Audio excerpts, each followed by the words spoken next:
விழுப்புரம் நகரின் வழுதிரெட்டி பார்த்தசாரதி நகர் பகுதியில் வாழும் 43 வயதான தனலட்சுமி தன் உயிரோட்டமான ஓவியங்கள் மூலம் ஊனம் என்பது ஒரு தடையல்ல, அது ஒரு தொடக்கம் என்பதை உலகிற்கு எடுத்துக்காட்டி வருகிறார். பிறப்பிலிருந்தே சில உடல் சவால்களை சந்தித்திருந்தாலும் அவை ஒருபோதும் அவரை தடுக்கவில்லை. மாறாக அந்த சவால்களையே தன் வண்ணங்களாக மாற்றி தூரிகையால் தனது கனவுகளை வரைய தொடங்கினார். சிறு வயதில் போதிய கல்வி வாய்ப்பு இல்லாதிருந்தாலும் அவரின் உள்ளத்திலிருந்து கலைப்பற்று மட்டும் நாளுக்கு நாள் வளர்ந்து கொண்டிருந்தது. 23 வயதில் தூரிகையை கையில் எடுத்த அந்த நிமிடம் அவளின் வாழ்க்கையின் திசை மாற்றியது. எந்தவித பயிற்சியும் இல்லாமல் தனது மன உறுதியை தூரிகையாகவும் நிறங்களை கனவாகவும் கொண்டு அவர் கற்றுக்கொண்டார் ஓவியம் வரைய. அவரின் ஓவியங்களில் ரவிவர்மனின் பாணியை நினைவூட்டும் அதிசயம் உள்ளது. அவை கண்களுக்கு குளிர்ச்சியையும் மனங்களுக்கு மகிழ்ச்சியையும் அளிக்கின்றன. பேட்டியில் தனலட்சுமி கூறுகிறார், உடல் எல்லைகள் இருக்கலாம், ஆனால் கலைக்கு தடையில்லை. ரவிவர்மன் போல் சிறந்த ஓவியராக திகழ்வதே என் கனவு. என் ஓவியங்களை மக்கள் முன்னே கொண்டு வர விரும்புகிறேன் என்றார். கல்வி குறைவாக இருந்தாலும் தனது அறிவையும் திறமையையும் வளர்த்து கொள்வதில் அவர் தளர்வதில்லை.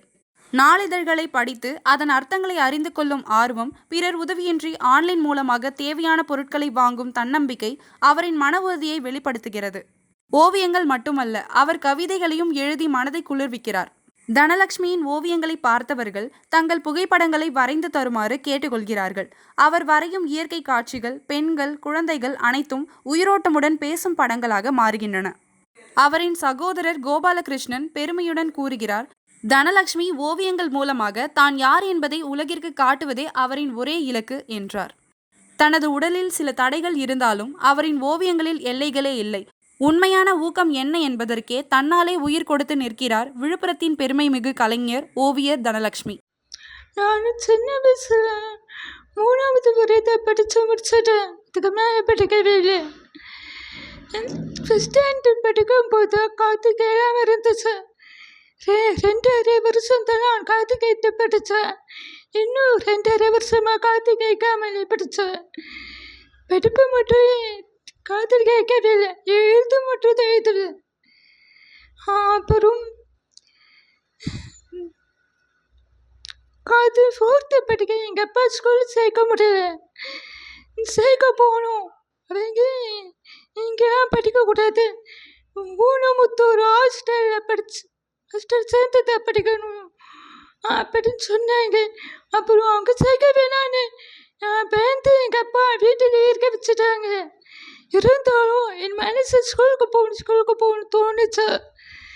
ஆனால் முடியல, காலம் ஓடிடுச்சு. அப்புறம் வயசாச்சு, நான் ஸ்கூலுக்கு போய் விருப்பமே இல்லை, வீட்டில் இருந்தது. எங்கள் அக்கா புக்கு, தம்பி புக்கு, தங்கச்சி புக்கு அதை எப்பயாச்சும் எடுத்து படிப்பேன். நான் விரும்பி படிப்பேன், ஆனால் அதோட அர்த்தம் எனக்கு தெரியாது. அப்புறம் 22 வயசு 23 வயசுல நியூஸ் பேப்பர் படித்தேன், அது புரியவே இல்லை. அப்புறம் எங்கள் குடும்பத்துக்கிட்ட கேட்டு தெரிஞ்சிட்டேன். அப்புறம் இந்த கவிதை எழுதினேன், அப்புறம் ஓவியம் வரைஞ்சேன். கொஞ்சம் கொஞ்சமாக வரைஞ்சேன், அப்புறம் நல்லா வந்துருக்கேன். அந்த 23 வயசுல இருந்து தான் ஆரம்பித்தேன்.